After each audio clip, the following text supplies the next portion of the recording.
Do you hate the thought of working past 55 or 60? Do you hate not being able to live the life you deserve today? Do you hate not knowing what your financial future looks like? It's time to stop doing what you hate. Here's your host, Mr. Harold Green. Aloha, everybody. This is Harold Green of Bright Tree Wealth Management, and it's time to stop doing what you hate. Hopefully you are having a fantastic day. Today, I say aloha because it's Friday, and in Hawaii, we used to do this thing called Aloha Fridays. And I have a very interesting story to share with you folks about my corporate job that I used to have a long time ago. And it was interesting because in Hawaii, everyone, they on Fridays, not only Fridays, but everyone wears aloha for, go to work. So if you're in a corporate job, you work at a bank. So you get a pretty nice aloha shirt and you come in all decked up with your aloha shirt and it's all great. But on Fridays, I started something called tie day. I was counterculture before counterculture was popular. So every Friday we would institute tie day because I would, and this was my wealth journey. I'll just put it like that to you. I would always do things to help bolster my confidence and to help flex my wealth muscle because everybody has wealth muscles, right? Just like you have muscles in your arms, everybody has wealth muscles. And some people have these gigantic wealth muscles. They can move gazillions of dollars. And some people, they can barely lift 50 cents. And I would go buy these ties. And of course I would, dress up and go to church, but I began to buy ties and suits and things like that. So I would come in full on jacket Friday, nice white press shirt, nice Armani tie, you name it, like some expensive ties. And so when I got a bonus, I would buy a tie and it just made me feel really good. And of course, during tie day, I didn't go out and see my Hawaii clients because you wear your aloha. So the tie day was just for the guys to kick around and have some fun in the office with it. And so I just started getting more and more people to wear ties to work on Fridays. And so I've always had the power of persuasion even before I knew it. But today, what I want to talk to you about is why your coworkers could be costing you millions of dollars in potential gains in your retirement or even, I guess, non-retirement portfolios. Are you ready? 1, 2, 3, let's get it. Since we're going to be talking about investments, all investments carry risk of loss. Past performance is no indicator of future results. And if you're going to invest, make sure you're investing according to a well-balanced, comprehensive financial plan that has all of your needs and goals and dreams tied into it. Okay? So one of the things I hear all the time is, Harold, my coworker said this, or Harold, my coworker said that, or Harold, here's what my coworkers are doing. And I tell my clients, I asked them the question, why are you telling me?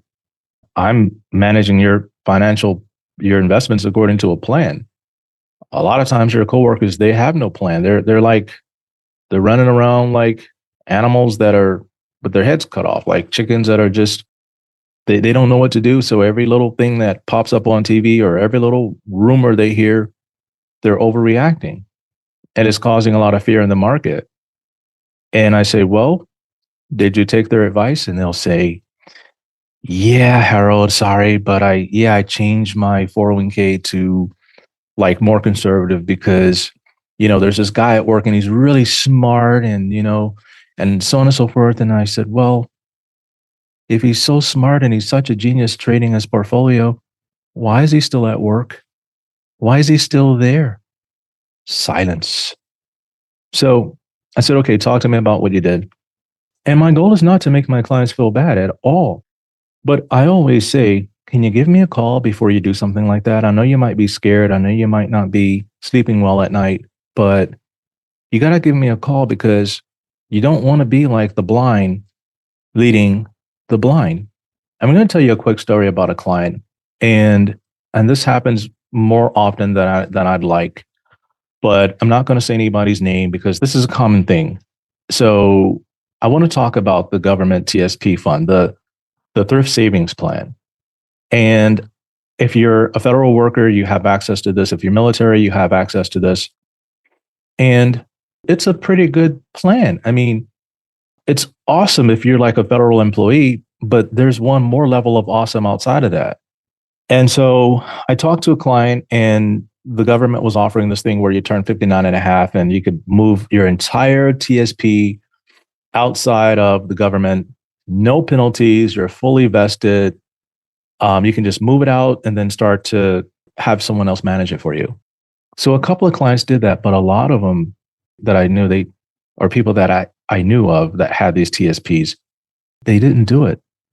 And the ones who did move, they're well retired now, and they're not even looking back anymore. They are done, and they are done for good. And so a story of two clients, and they worked like in the same place. And the one client has said, so I'll just call her Michelle. That's not really her name. I'll say Michelle. So we get to move your TSP now. You're 59 and a half. And so what are we going to do? And she had about, I think it was like $500,000 or something in there. She said, Harold, I'm going to leave it at TSP. I said, why? Well, your fees are too high. I told my friends what you charge, and they said, that's too much. The TSP barely charges us anything. I said, Michelle, we're coming out of COVID here. And this is your greatest opportunity that you will probably have in a long time to get some potentially awesome returns. We can buy NVIDIA, we can buy Tesla, we can buy Apple. Can you buy that in the TSP? She said, no, but the fees over there are cheap. I was like, oh my God. I can't argue with you. I said, why are you saying that? Because everyone over here says don't do it. I says, who's everyone? Like all my coworkers are saying your fees are high and you should just leave it there. I said, oh my God. I said, okay, fine.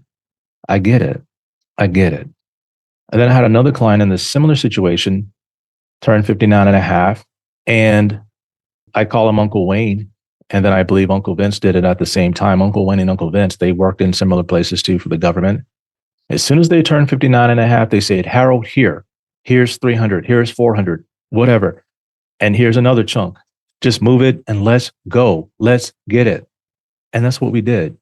They're both retired, and they're retired very well.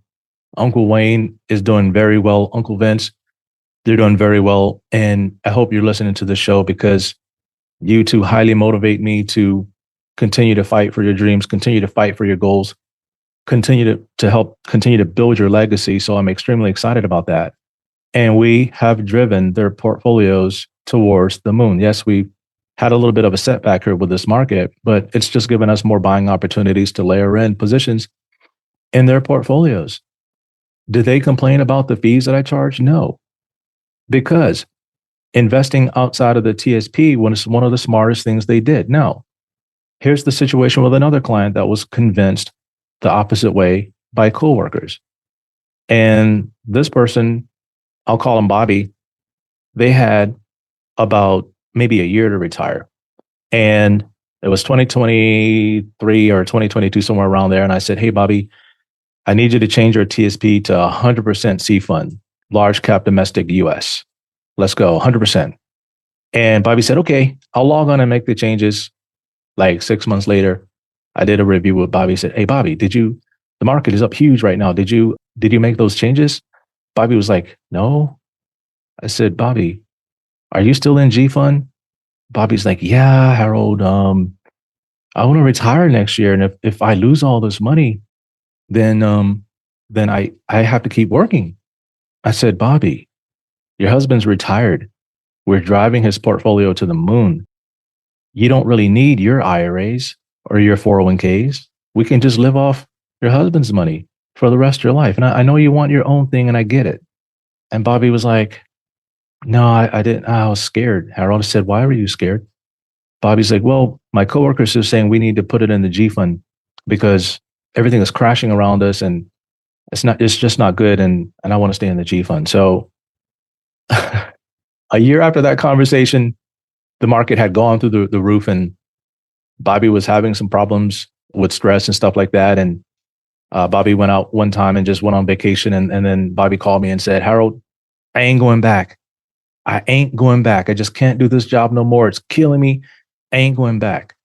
And so as we begin the rollover process of the TSP, Bobby's like, so what are we going to do with my TSP? I said, well, Bobby, we're going to roll it over. And Bobby's like, I don't know if I really want to do that. I said, Bobby, what are you talking about? Well, all my friends are saying I should leave my TSP and just take it and just turn it into a pension every month and just kind of take the money. I said, Bobby, how's that going to help you reach your goals and stuff like that? I said, you've given me additional goals that you want to accomplish. How is leaving it in the TSP G fund going to help you get there by taking $1,000 a month for the next 50 years? That's not going to help you get there. You're going to have to downsize everything. So after much consternation and, Bobby's husband was like, Bobby, I'm retired. Harold has us squared away. You don't have to worry about this. We really don't even need that money. So let's go. So eventually Bobby moved it over, and I can't say Bobby's name, but every time I see her, I always give her a big hug and I say, you know what? Thanks for hanging in there. Thanks for being a real trooper. I know the market doesn't look great right now, but it's giving us an opportunity to help you reach all your dreams and goals. We have great potential to do that. And so when I compare these things, I always send out market minutes to my clients to calm them down. And if they're government employees, I tell them, here's where you should be right now. Let's go 100% TSPC. And they say, well, what about the I fund, Harold? What about the S fund? Well, the S fund is small cap. And if you know anything about small caps, they don't perform in high interest rate environments. They perform in low interest rate environments. Well, Harold, what about the I fund? I heard we should be going international right now because America is just like, we should be looking international. I said, well, let's take a look at that. Let's take a look. Over the lifetime of the TSP, the C fund has done 10.96%. The G fund has done 4.65%. And the international fund has only done 5.16%. Even 10-year, the G fund is 2.59. The C fund is 12.48. And the I fund is only 5.53. You got $1 million in your TSP and you're either sitting in the G fund or the F fund or the I fund, and you're not 100% in the C. You really need to sit down and talk to a planner and just kind of talk to them and say, hey, this is what I'm looking at doing. And that's very important. So every 2 weeks, I put out a market minute and I talk to my clients about what's going on in the market as a whole, what's going on in our position. So we talk about the overall market, but I don't put a lot of credence on that. And then I talk about our overall positions and how current affairs are driving our positions either up or down. We talk about things like oil prices. We talk about things like bond yields. We talk about things like the media, fear and greed. We talk about what's going on in the world and different things like that. What are our catalysts that will propel us forward or drag us backwards? What are we working with here? And there's people out there who sell, they run the treasuries, and now they're stuck. They don't know when to get out. And if you're working with our firm, we're constantly giving you feedback. I used to be an air traffic controller again, and we're constantly looking at the radar and giving pilots instructions to either turn left heading, blah, blah, blah, climb to blah, blah, blah, take flight level, blah, blah, blah, do this, do that. Like we're constantly looking at the radar and giving instructions. It's the same thing when I look at the positions in the market. I'm looking at the positions as if they're on a radar. What is Amazon doing today? Well, they're tracking here. What is NVIDIA doing here? What is Coworkers, or what is Tesla, or what's Deere? What is Caterpillar doing today? Let's look at these charts and figure out, okay, who's reporting today? So there's a lot of things that we look at. And what I'm going to do is I'm going to encourage you to seek professional guidance over going to the water cooler and talking to Jerry at the water cooler who knows everything about the stock market. Jerry's well invested in the market. He knows everything. He does the research, and either you're going to listen to Jerry or you're going to go hire somebody to build a well-balanced, comprehensive financial plan and then invest your money according to that plan. Because if Jerry was so awesome, Jerry would be retired or Jerry would be at home day trading. And there's a lot of stuff out there on Reddit. There's stuff on YouTube. And there's people they're complaining about what a friend gave them, the advice, and they followed it. And now they're all pissed off about it. They researched YouTube about stock market mistakes and things like that. There's thousands and thousands of views on these topics. And what that tells me is it tells me that people are not investing according to a plan, but they're just looking for tidbits. And we live in a soundbite generation now. We live in a microwave generation where everything has to be pop, pop, pop, real fast, real fast, real fast. Let's get it right now. Investing is not so. So I'm going to tell you right now, I'm going to give you a piece of advice. I followed this a long time ago. In my job in corporate world, I became extremely successful in my position. And I had outgrown the position that the company had just created for me. I grew out of that very quickly. And I went back and I had negotiated higher salary based on productivity and all the money I was bringing into the department. And they're like, Harold, we just can't pay you no more. If you want more money, you have to go start your own company or go to work in sales or somewhere else, because we can't pay a person that's non-sales or non-vice president or whatever, that kind of money. We just can't do it.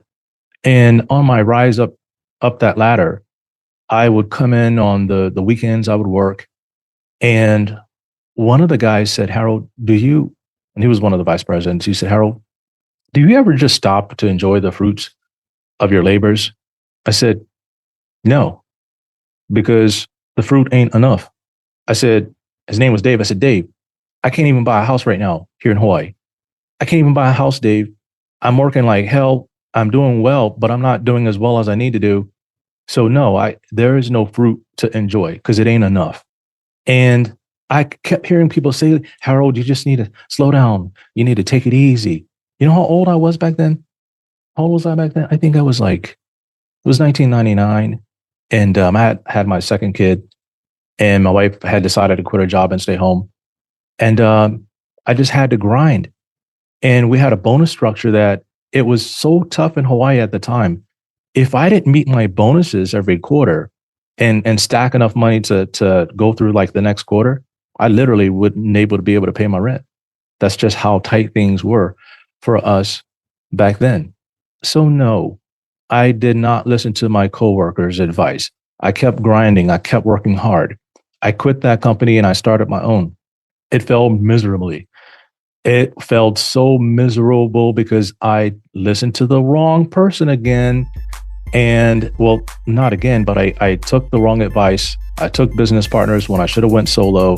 I had to get rid of the business partners. It cost me a lot of money because business divorce is very messy.